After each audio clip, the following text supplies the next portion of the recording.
من صادق قطب‌زاده‌ام.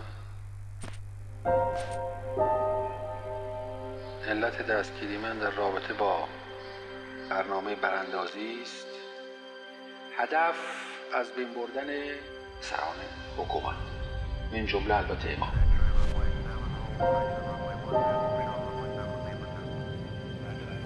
در اولین برخورد با ایشون احساس کردم که اون مرادی را که سالهای سال در پیش می‌گشتم جلومه. من از مرگ در راه ایشون ذره‌ای ابا ندارم. قطب‌زاده به همان اندازه‌ای که شیفته آیت الله خمینی شده بود، به همان اندازه با تغییر شکلی که انقلاب ایران داده بود سرکوفته شده بود. برای اولین بار من دیدم که به خمینی فحش داد و گفت انقلاب رو ما کردیم، من از حلقوم اینا میکشم بیرون.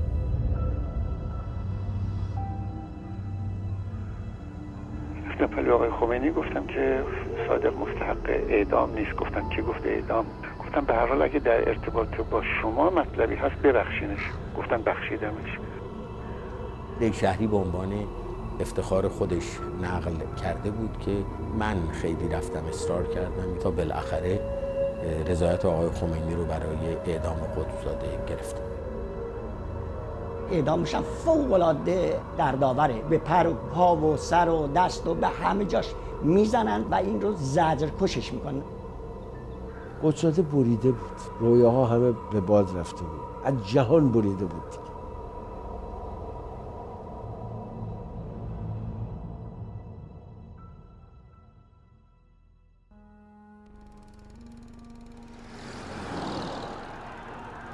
نوجوانی صادق قطب‌زاده همزمان با ظهور و سقوط دولت محمد مصدق است.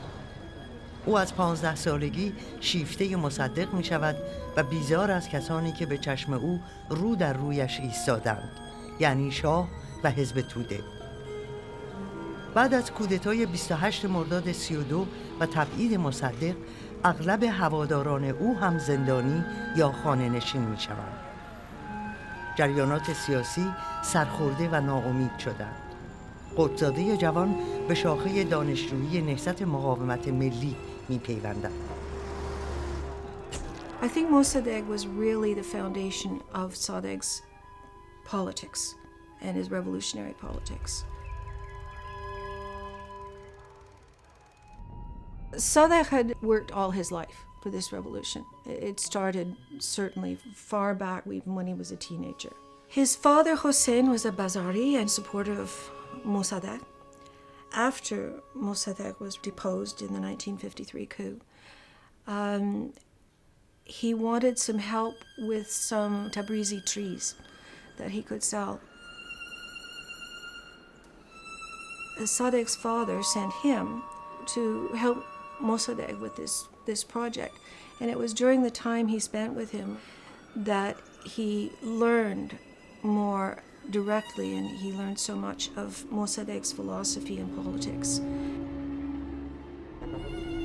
او در این دوران با کسانی نشست و برخاست می کند که بعدها اعضای بلندپایه نهضت آزادی می شوند. قطب‌زاده یکی دو بار کوتاه بازداشت می شود. اردیبهشت 37 پدرش از ترس ساواک صادق 23 ساله را به آمریکا می فرستد.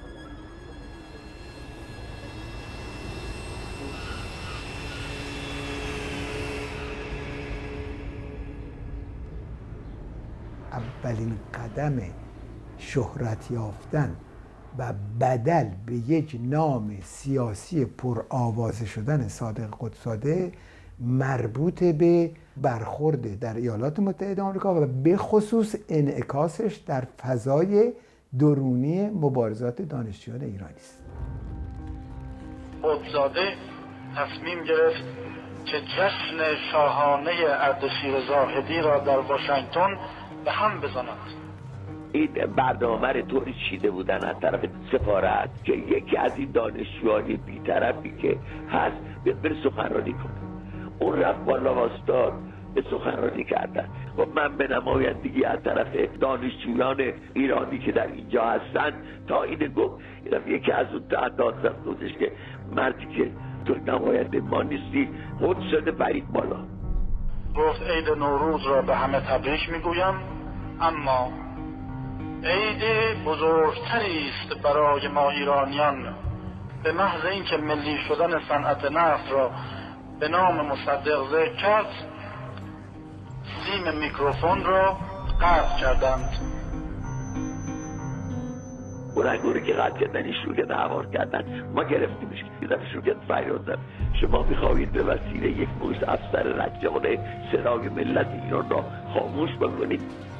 به مجردی که صادق خودزاده میره بالا و صحبت میکنه بقیه دانشجویان بلند میشن میزو میگیرن وارونه میکنن و مثلا یکی مثلا بشقاب میندازه این ور اون ور، یکی عرض کنم لیوان میندازه این ور اون ور، برقط میشه، پلیس میاد و خلاص مجلس کاملا به هم میخوره. گرفتیش با پس کردنی بردیمش بیرون در حسابی کودکی زدیم فرستادیمش دست پلیس.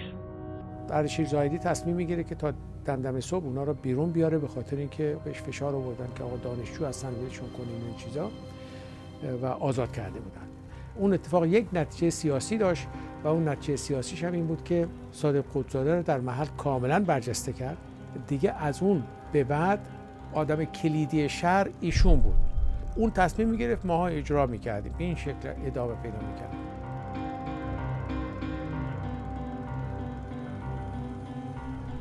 In Washington, we were living not very far from where Sadiq was living, and he visited us very often. And I had a feeling that he was so happy, like having a family that he could visit. He became very close to my daughter. Actually, he missed the family life. But his life, his goal was Iran. برای اولین بار من قدس‌زاده رو در سال 1962 در برکلی دیدم که کنفرانس انجمن دانشجویان بود و اردشیر زاهدی اون موقع سفیر ایران در آمریکا بود و ویزای تحصیلی او رو تمدید نکرده بود و این یک موضوع تبلیغاتی برای دانشجویان فعال سیاسی شده بود. در جریان یکی از تظاهراتی که ما در دانشگاه تهران داشتیم ما شنیدیم پاسپورت 2 تا از فعالان کنفدراسیون رو بعد از درگیری که با اردشیر زاهدی سفیر ایران در آمریکا داشتند باطل کردند. کمیته دانشگاه منو انتخاب کرد برای سخنرانی در اون اجتماع. سخنرانی من محتواش یک کارنامه بود از رژیم و اینکه در خارج کشور هم ایرانی ها از دستش در امان نیستند. در تاریخ فعالیت‌های دانشجویان داخل ایران سابقه نداشت که به حمایت از دانشجویان فعال خارج از کشور تظاهرات بکنند. فعالیت‌های سیاسی صادق قطب‌زاده اردشیر زاهدی سفیر ایران را عاصی کرده. در اولین فرصت به این بهانه که نمره‌هایش کم است گذرنامه‌اش را تمدید نمی‌کنند و از وزارت خارجه آمریکا هم می‌خواهند تا اخراجش کنند. اما رابرت کندی وزیر دادگستری که قطب‌زاده را می‌شناسد نگران برخورد حکومت شاه زیر بار اخراج او نمی‌رود. Kennedys, he was very proud of them and he was very in favor of the Kennedys and of course having contact with them. So it was not that he was just choosing someone for the sake of what they could do for him. It was very important for him that what they believed in was what he was believing in. تصورات و خیالات بزرگی داشت و همین دلیل تو آمریکا با شخصیت‌های سطح بالا تماس می‌گرفت، شخصیت‌هایی که میتونست از اون شخصیت‌ها برای امکانات بالا رفتن استفاده بکنه. سال 1340 جان دبلیو بولینگ از دفتر ایران وزارت خارجه آمریکا گلایه‌های یک دانشجوی ایرانی را به کاخ سفید گزارش می‌کند. این دانشجو که قطب‌زاده را می‌شناسد از رابطه او با مقامات دولت کندی شاکی است. در دانشگاه جورج تاون با یک دانشجوی جوان پرسر و صدا آشنا شدم به اسم قطب‌زاده. او میگوید مصدقی است، اما همه چیزهایی که چند ماه پیش از رادیو مسکو شنیدم را تکرار می‌کند.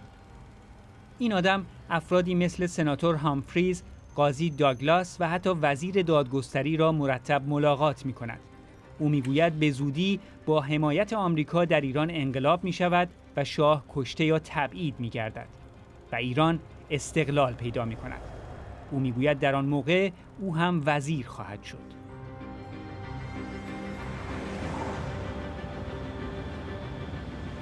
کاری که باعث شد که اون رو بفرستن بیرون تظاهراتی بود که ما سفارت رو گرفتیم. قدزاده به یه سری از دوستان دیگه دانشجویی گفتش که برن اون تو بشینن، بس بشینن. اون وقت چند نفر از ما رفتیم داخل، اونا پلیسا رو خبر کردن و پلیسا اومدن بچه‌ها رو دستگیر کردن. فکر کنم تیر آخری بود که موجب شد که بهش بگن که باید اخراج بشی.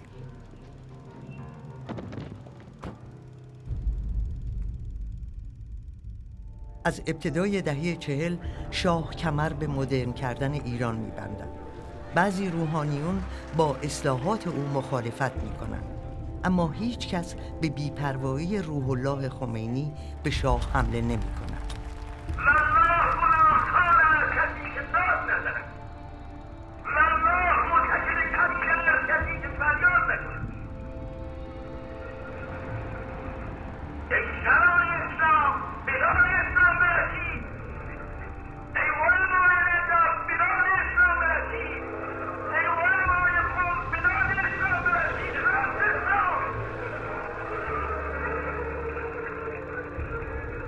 خمینی به خاطر این نقدها از ایران تبعید می شود و نامش بر سر زبانها می افتد. این روحانی سرسخت کم کم برای بعضی از مخالفین به تنها امید برای سرنگونی شاه بدل می شود. Khomeini, who called out street demonstrations against the status of forces, this is not Ayatollah Khomeini's recommendations about everything from cooking to sex. No, this was very political. And I think Sadegh saw that as the one strong man who had said no. They knew they needed another power that had the strength, the organization to help overthrow the Shah. It wasn't going to happen. They had to have the most. And Khomeini was the person that could bring that in. But for the life of me, I will never understand how that alliance of necessity became this devoted admiration for the Imam. در نبود سازمان‌های سیاسی در ایران احتیاج به یه رهبر حساب کاریزماتیک بود. اون رهبر کاریزماتیک رو یه مقدارش خود خمینی داشت، یه مقدارش هم اینا بارپل دادن. تمام نیروی خودش رو به کار برد برای اینکه آیت الله خمینی به عنوان رهبر سیاسی جنبشی که در ایران بود حساب بتونه مطرح بشه. رانده شدن از آمریکا برای قطب‌زاده توفیق اجباری است. او فعالیت‌هایش را در خاورمیانه و اروپا به شکلی گسترده‌تر ادامه می‌دهد. دوستی و همکاریش با دو فعال دانشجویی در آمریکا، ابراهیم یزدی و مصطفی چمران، به بار می‌نشیند. آنها شاخه مستقل خارج از کشور نهضت آزادی را شکل می‌دهند. قطب‌زاده کم کم به حلقه اتصال بخش مهمی از مخالفان شاه با جریانات انقلابی خاورمیانه بدل می شود. مرحوم قطب‌زاده از سالهای 1344 وقتی که به علت پاسپورتش ندادن یه فعال سیاسی علنی و تندم شد، ابایی از تماس گرفتن و ارتباط گرفتن با دولت‌های مختلف نداشت و بنابراین با مصر، با الجزایر، با عراق رفت آمدایی داشت. ابایی نداشته در مورد مسائل مختلف از آنها کمک مالی دریافت بکنه و من معتقدم که به هیچ کدامشون به اندازه سوریه ها قطب‌زاده اعتماد نمی‌کرد. علت اصلی این مسئله ارتباطاتی بود که آقای قطب‌زاده با مرحوم آیت الله صدر داشت. قطب‌زاده در بیروت و در سوریه مستقر بود عملاً.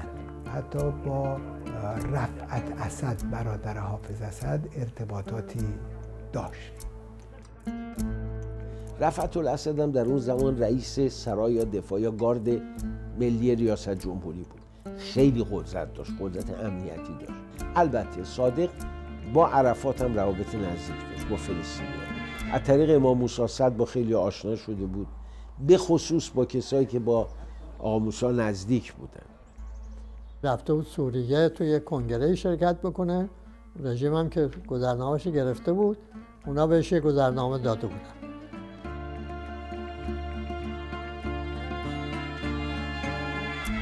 گذرنامه سیاسی سوریه هم داشت. این اجازه بهش میداد تو تمام کشورهای عربی آزادانه سفر کنه. دائمی در سفر بود. هر وقت میگفت خاورمیانه منظورش این بود که یا میره به سوریه یا لبنان برای ملاقات با آقا موسی صدر، یا به عراق، میگفت با آقا، منظورش آقا هم آقای خمینی بود. و این واقعیت هم هست، این هستش که از همون موقع ارادت زیادی به خمینی داشت. وقتی شما وارد اتاقش میشدید یک عکس بزرگ خمینی بود و یک عکس کوچیک مصدق. برای خمینی یک حالت خارج از روابط یک رهبر، یا یعنی به تمام معنی شیفته خمینی بود.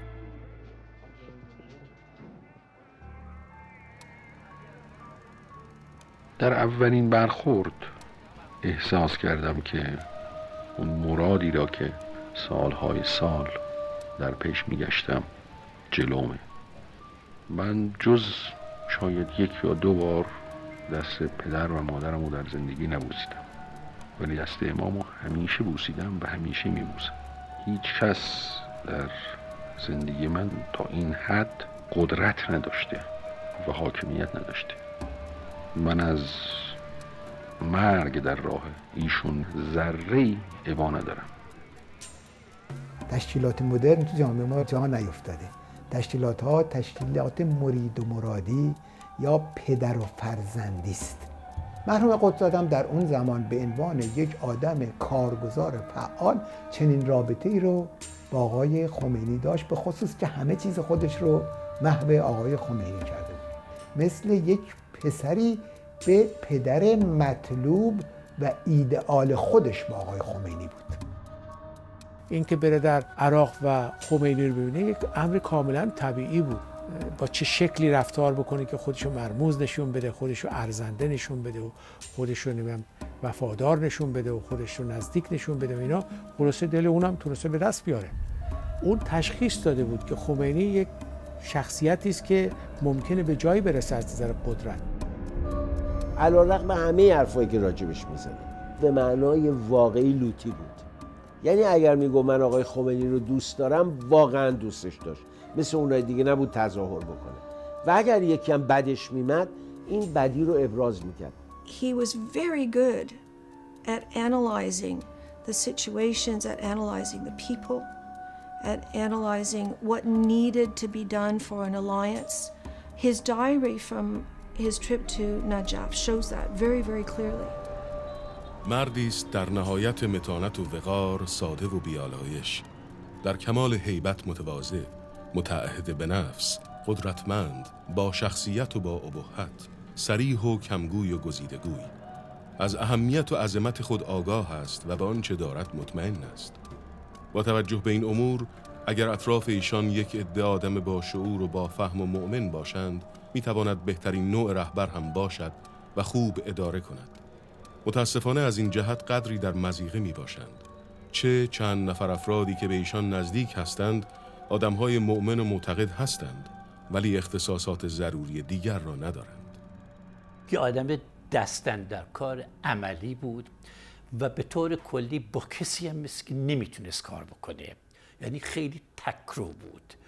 اهل تحلیل و ایدئولوژی و گفتگوی روشنفکری اصلا نبود. برخلاف نامش که صادقه، خیلی صادق نبود با دوستانش. دستوری صحبت میکرد، از بالا صحبت میکرد. مقدار زیادی روابط رفاقتی بود. خط فکریش بیشتر همون خط اسلام ملی بود، با این تفاوت که نقطه حمله رو میذاشت روی شخص شاه. دهه 50 خورشیدی صادق قطب‌زاده مقیم پاریس است و هم و غمش ضربه زدن به حکومت پهلوی. با شخصیت‌ها و نهادهای بین‌المللی برای فشار آوردن به شاه رایزنی می‌کند. در انتشار نشریه نهضت آزادی خارج از کشور نقش دارد و با انجمن‌های اسلامی دانشجویان در اروپا مرتبط است. انجمنی تشکیل شد در فرانسه با نوری آلبالا که وکیل دادگستری بود در حمایت از زندانیان سیاسی. بخش ایرانش در واقع من بودم و آقای قطبزاده.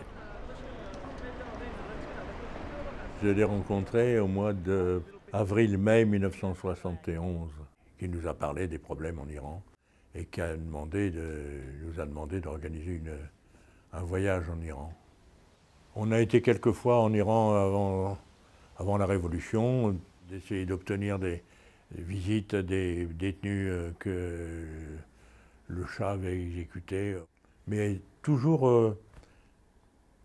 en liaison avec Sadegh, qui était notre correspondant pour l'Iran, qui nous donnait des adresses de gens à rencontrer à Téhéran, des gens comme Laïdji par exemple.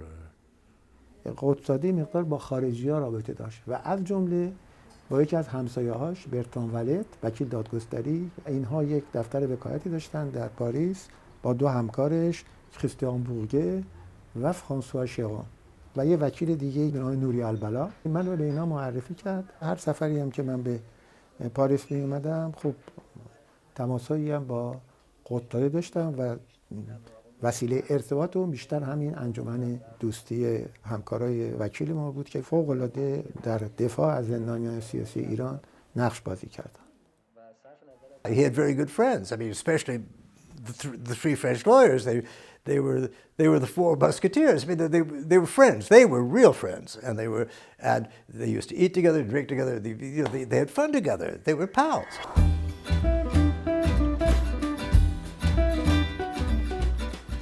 C'était un personnage bon vivant. Il avait conservé, sans doute, ses origines, un profond amour de l'Iran, et il le laissait entendre. Mais en même temps, il était tout à fait intégré dans la société française. Il participait aux fêtes que l'on faisait. Il avait un besoin de femme fou, mais c'est parce qu'il avait un charme incroyable et que, comme un chasseur, si vous voulez, qui a un fusil, qui chaque fois qu'il tire, il touche la cible. Bon, il va continuer. Bon, et bien voilà, il était un peu comme ça avec les femmes. Il était devenu un grand spécialiste en vin, alors qu'il ne buvait pas d'alcool, jamais. Et Bertrand recevait souvent des amis. Sadegh lui disait, bon alors, qu'est-ce que tu donnes comme vin? Et Bertrand, qui aimait bien le vin, mais qui ne connaissait pas bien, hésitait. Et il disait, ben, je pourrais prendre un Bordeaux. Ah bon, tu penses pas qu'un Bourgogne serait mieux? Disait Sadegh. Il ouvrait une bouteille et il vous disait, ça c'est un Côte-du-Rhône, ça c'est un... Ouais. Alors que je n'ai jamais vu boire une goutte de vin. مسلمان بود ولی نه مسلمانی که تظاهر به اسلام بکنه و یا اینکه مثلا از این طریق بخواد برای خودش تبلیغات بکنه. اسلام به اون صورت نمی‌کرد، ولی بارها من دیده بودم با همین دوستای فرانسوی دور یه میزی که نشسته بودیم، خب رو اون میز هم شراب یا نوشابه الکلی بود، صادق نمیخورد. میگفت من نمیخورم. یادم میاد یه روز من یه کاری داشتم، رفتم سراغش، اطلاع هم نداشت. همینجور که داشتم از پله بالا میرفتم، در کریدور مثلا صدای بلند او رو نماز میخوند با صدای بلند به گوش من، یعنی به کریدور میرسید. معتقد بود، ولی باز اونجا هم آدم فاناتیک مذهبی نبود. پیش می اومد شرابش هم میخورد مثلا.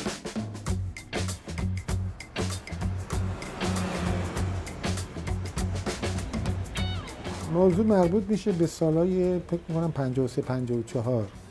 خیلی اصرار میکرد که برنامه من رو بدونه. من گفتم یه چند روزی من باید برم لندن. گفت قرار با کی؟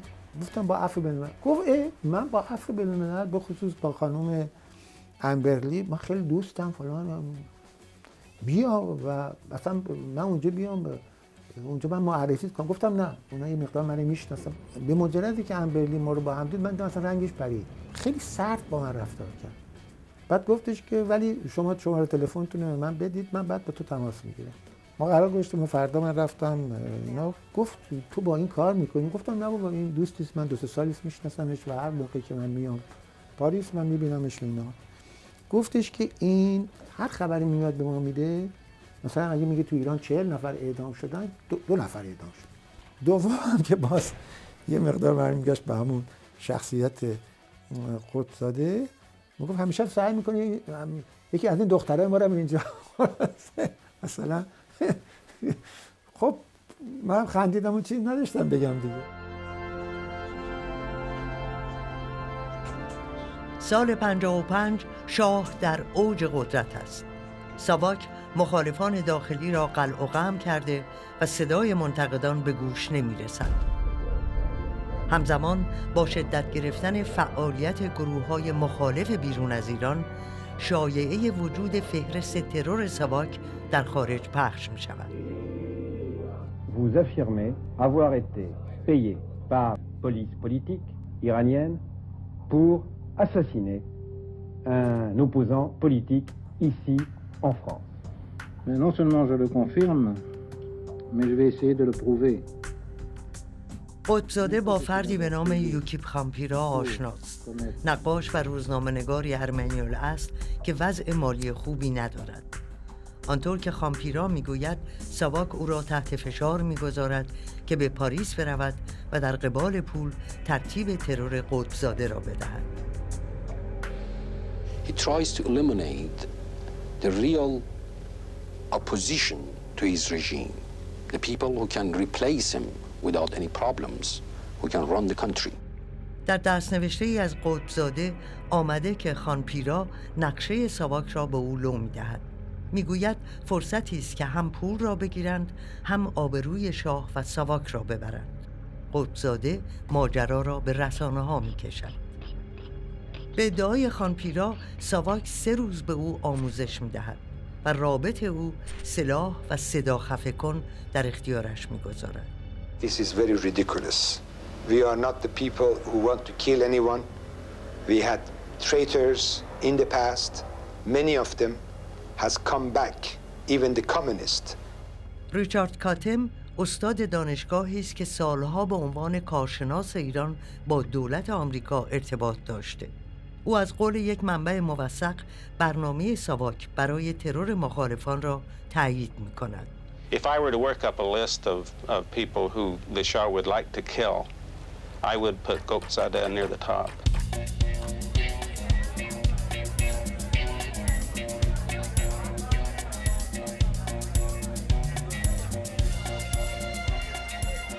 بهار 57 تنها چند ماه پس از نخستین جرقه‌های انقلاب، ایران در آرامش نسبی است. به جز تجمعات پراکنده اعتراضی، روی هم رفته دولت بر اوضاع مسلط است. نام آیت الله خمینی هنوز نه تنها به گوش مردم دنیا نرسیده که برای بسیاری از ایرانیان هم ناآشناست. Le visage émacié est prolongé par une barbe blanche, longue et étroite. Le ton est neutre, le timbre bas.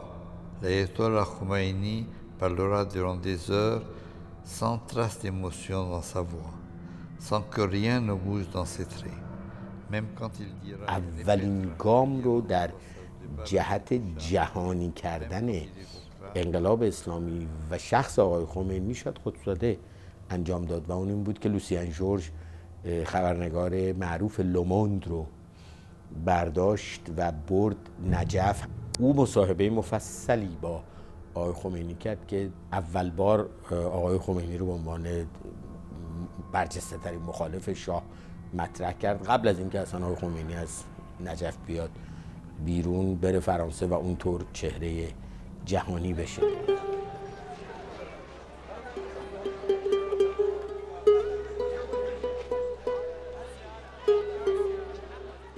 Sadek Qutbzadeh avait convaincu le monde qui n'avait pas d'idée particulière sur Khomeini et ce qu'était Khomeini pour l'Iran et tout le reste. Dans cette salle qui devait avoir 10 mètres carrés, où nous étions assis par terre, on est resté 8 heures. C'était épuisant. Khomeini était impassible tout le temps, une voix neutre, calme, égale à elle-même. Et c'est une impression très forte qu'il laissait, l'impression d'une personne implacable, qui était convaincue, qui savait exactement où elle allait, c'est-à-dire éliminer le Shah et tout ce qui était lié au Shah. Ensemble, c'était un peu comme son fils spirituel à Khomeini.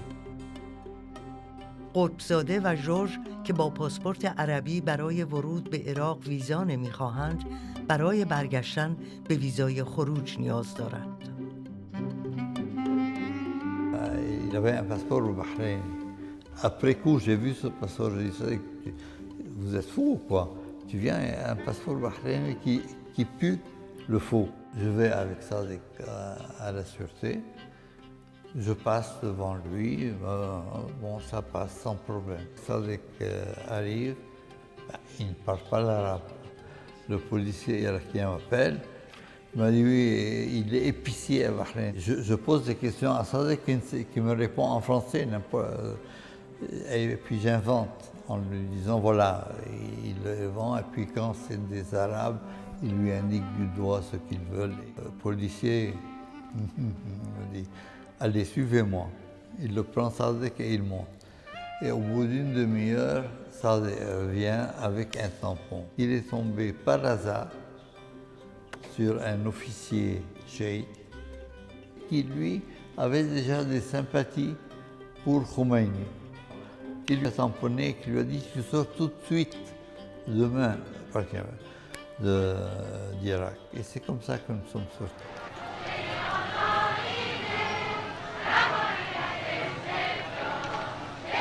پاییز 57 آتش انقلاب در ایران شعله‌ور شد. نقش آیت الله خمینی در هدایت اعتراضات دیگر بر کسی پوشیده نیست. دولت عراق آنقدر فعالیت خمینی را محدود می‌کند که او تصمیم به خروج از این کشور می‌گیرد. شبی که مرز کویت در واقع راه ندادن که آقای خمینی و احمد آقا و دکتر یزدی و فکر کنم یک نفر دیگه هم همراهشون بوده وارد کویت بشن، دولت صدام برشون میگردونه. ظاهرا دکتر یزدی پیشنهاد میکنه که برن فرانسه و آقای خمینی هم میپذیره. Un soir, il m'a téléphoné en me disant on sera à Orly demain soir. J'aimerais que tu viennes nous chercher. J'ai dit mais nous c'est qui? Et c'est là qu'il m'a indiqué c'est le vieux monsieur. Je me disais ah bon, quel vieux monsieur? Enfin j'imaginais un peu quand même. Et il m'a dit nous serons là avec l'ayatollah.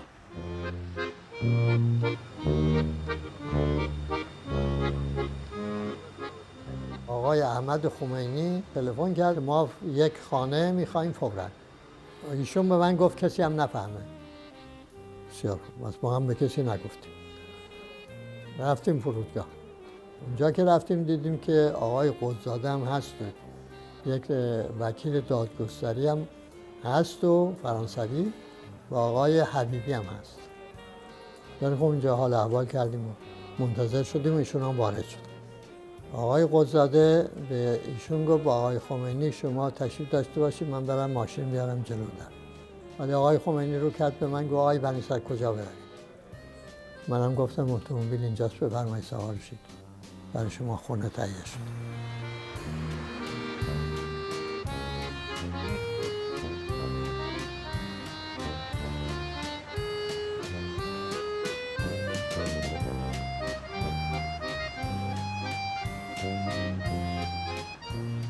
خمینی کسی است که به خوبی اهمیت رسانه مدرن رو فهمیده. برای یک چنین آدمی شاید آدمی مثل قطبزاده که در دسترسی به رسانه و کار رسانه هم در دوره اقامتش توانایی بیشتری از خودش نشون داده جزو جذابترین آدم ها باشید.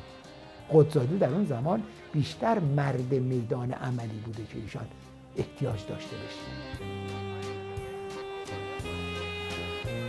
آیت الله خمینی آمده بود پاریس و هیچ کس نمیدونست، کسی نمیشناخت، تا اینکه یه روز با یه مصاحبه ما دیدیم تو روزنامه فیگارو، از قدس‌زاده پرسیدم که خب چرا با فیگارو مصاحبه کردی، چرا مثلا با لوموند مصاحبه نکردی؟ خب مثلا از نظر من فیگارو یه دستراستی بود. وقت توضیحی که من داد این بود که این آقا که الان اسمش یادم نیست با وزارت امور خارجه روابط خیلی نزدیکی داره و این میتونه احتمالاً کمک کنه به اینکه آیت الله خمینی رو مثلا به محافل سیاسی مثلا نزدیک کرد. من دارم تمام این ریزکاری‌ها رو هم در نظر داشت و همینطور هم شد تا مجردی که این مصاحبه در فیگارو در اومد با فاصله خیلی کمی لوموند هم رفت سراغش و بعد یواش یواش همه دنیا همه علاقمند شدن ببینن که این آخوندی که اونجا زیر درخت سیب نشسته بعد از زیر عباش یه جنبشی رو در ایران اداره بود کیه. He understood how much media coverage mattered, so he was always trying to arrange for interviews for himself or one of the other representatives or Khomeini himself. صادق یه رابط من شد که من هر روز در روزنامه اطلاعات زنگ می‌زدم، با 2-3 نفر حرف می‌زدم، از جمله قدس‌زاده.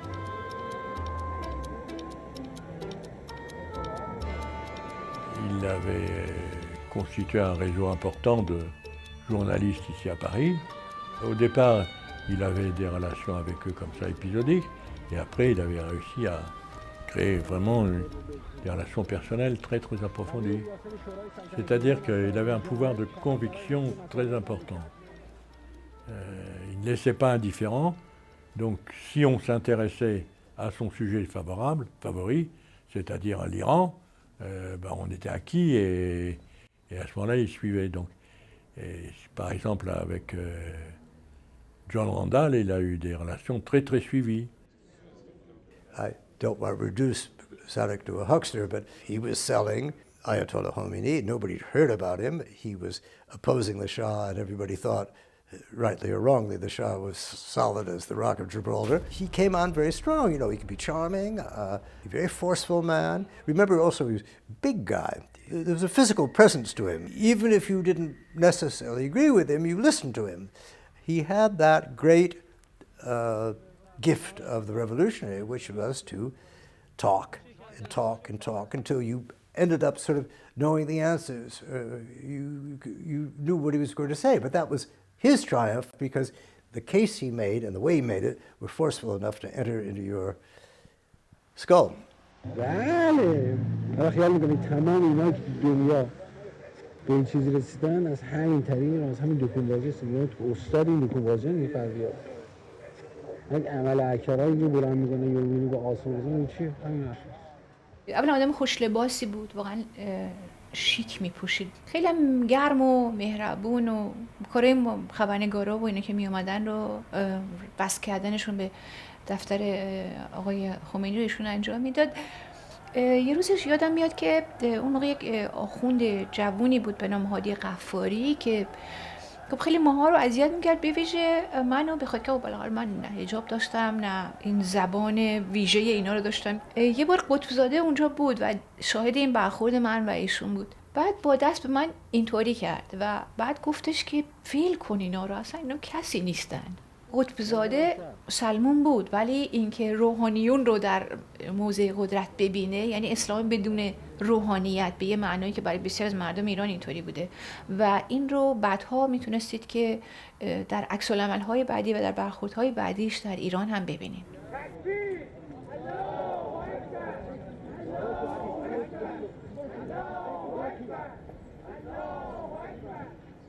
The Western press, who were based in Paris, were constantly going out to Nofla. We were always interviewing out there. We were filming out there. I had become very close to Sadegh. We had a very close personal relationship. I had basically fallen in love with him against my will. And we argued about what Khomeini and this Islamic Republic represented, even in those early days in France. But he was a very compelling person. It was clear that he genuinely believed that what they were going to bring to Iran was a new era of freedom and democracy. از بین کسانی که به عنوان اطرافیان آقای خمینی در اون زمان شناخته شدن، هیچ کسی پیوند شخصی و فردی به اندازه قدس‌زاده با آقای خمینی پیدا نکرده بود و هیچ کسی هم تمام وجود خودش رو به صورت یک فرد فعال با تمام وجود در این اندازه در اختیار آقای خمینی نگذاشته بود. بنابراین من میتونم بگم کمتر کسی میتوانه ادعا بکنه که به اون اندازه فدایی و سرباز ولایت بوده که مرحوم قدس‌زاده بود. دی ماه 57 شاه آخرین وقت خود را با انتصاب شاپور بختیار به نخست وزیری می آزماید. همزمان کلود چایه رابط رئیس جمهور فرانسه با نوفل شاتو خواستار دیدار با قطب‌زاده می شود. دولت فرانسه می خواهد بداند تحلیل اطرافیان خمینی از شرایط حال و آینده ایران چیست. Et là j'étais stupéfait, vraiment stupéfait de la précision politique du discours de Sadegh. Un discours de sciences politiques comme à l'université, impeccable. C'était une conférence à la Guadeloupe le lendemain. Il me dit oui, il faudrait savoir que si le président français va parler de ce sujet à la Guadeloupe avec les homologues, et j'ai appelé l'Élysée, le fonctionnaire me dit non seulement il va tenir compte de ce que M. Gobzadeh lui a dit, mais comme on lui a fait une note, il a demandé l'inscription de cette note à l'ordre du jour. کارتر پیش از کنفرانس مخالف خروج شاه است، اما آنچه میشنود نظرش را عوض می‌کند. روشن است که شاه کنترل اوضاع را از دست داده و بخش بزرگی از جامعه دیگر او را نمی‌خواهد. تحلیل قطب‌زاده و اطرافیان خمینی احتمالاً نگرانی از نفوذ کمونیسم در ایران را برطرف می‌کند.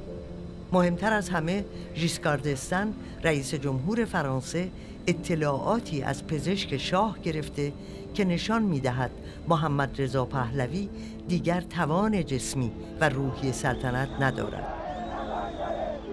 چند روز بعد از کنفرانس گوادلوپ شاه برای همیشه از ایران می‌رود.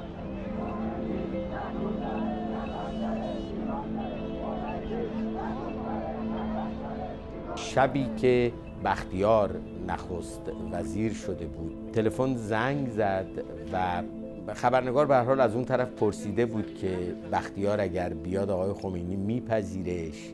صادق قطب‌زاده گفت بله میپذیرش و او رو تاییدش خواهد کرد. وقتی گوشی رو گذاشت آقای قطب‌زاده، من در اعتراض به ایشون گفتم که ولی آقای قطب‌زاده ما شنیدیم که بختیار باید استعفا بده تا آقای خمینی بپذیرش. عصبانی شد آقای قطب‌زاده و من رو کردم با آقای اشراقی گفتم آقا آقای قطب‌زاده این حرف رو زده و خبرگزاری‌ها فردا همه نقل خواهند کرد. رفت و واقعاً 10 دقیقه یک رو بعد با یه اعلامیه از آقای خمینی برگشت آقای اشراقی که البته در اون اعلامیه آقای خمینی نوشته بود که بختیار باید استعفا بده.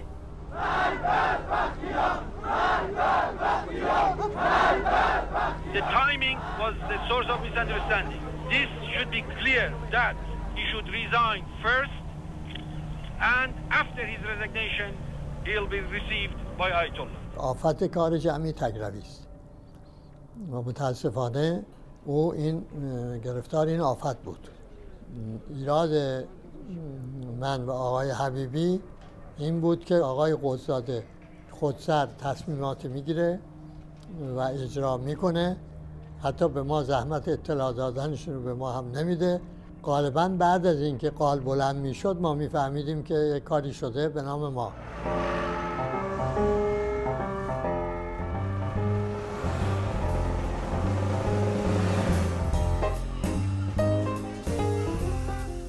The Closerie was kind of Sadegh's quartier général. It was his headquarters. The restaurant near Observatoire, which was right next to the Bureau of François Chiron, Christian Bourguet et Bertrand Lavalette. Le matin, il venait avec son courrier vers 10h du matin, il passait au bureau, puis il repartait à la closerie, ouvrir son courrier, tenir ses meetings à la closerie avec ses invités. Il avait souvent des invités, des journalistes, etc. Et puis après, il repassait dans la fin de la matinée pour donner du courrier au secrétaire pour qu'elle tape à la machine.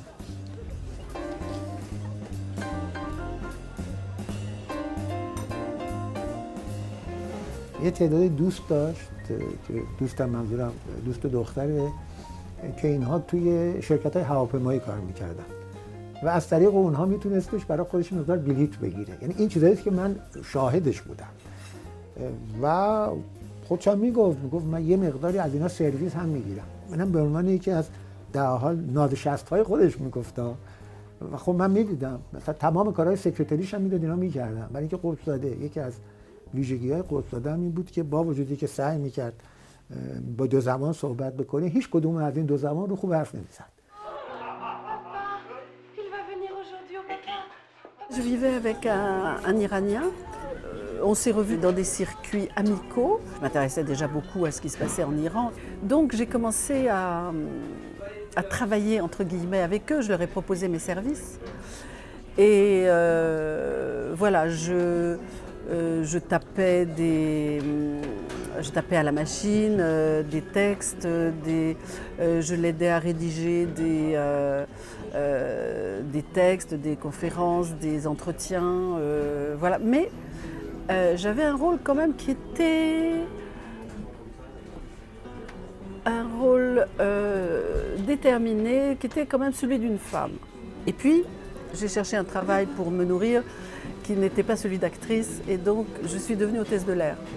Je transportais des documents dans des valises que je donnais là-bas à des avocats.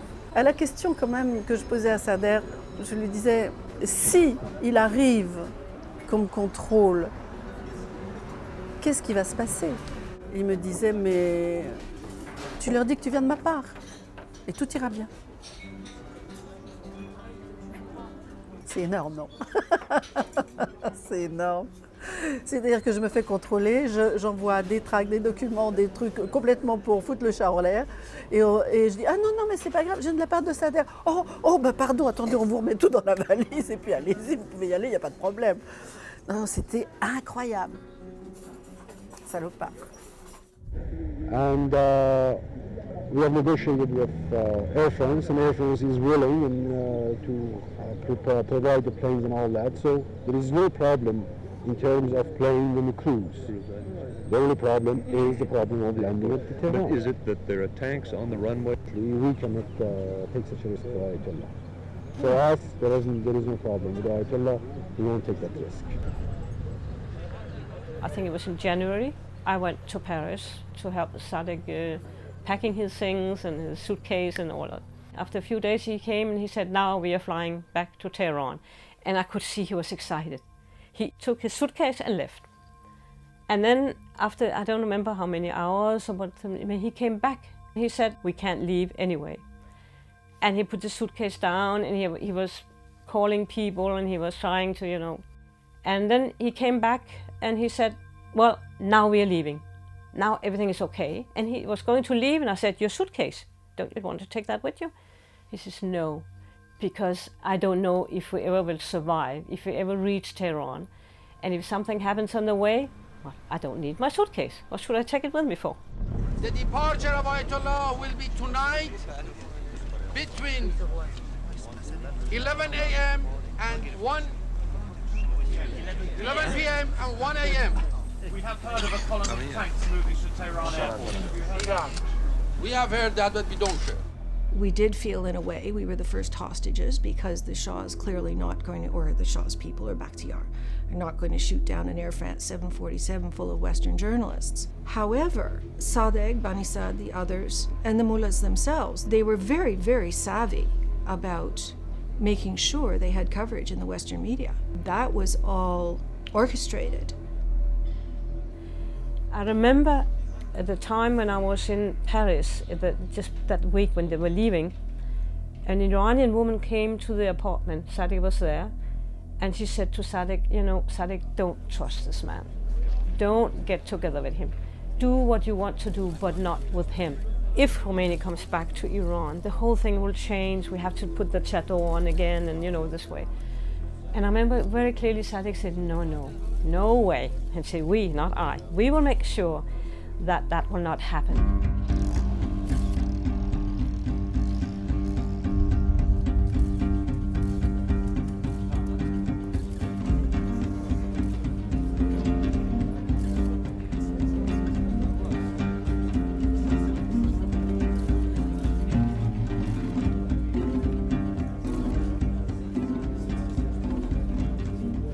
C'est nécessaire que je remercie le gouvernement et le peuple français qu'ils prenaient les mesures de sécurité et me donnaient la liberté d'expression.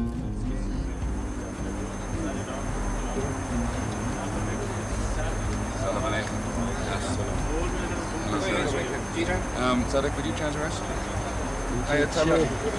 Would you be so kind as to tell us how you feel about being back in Iran? ممکنه محبت بفرمایید ما بگیم چه احساسی میکنید از برگشت به ایران؟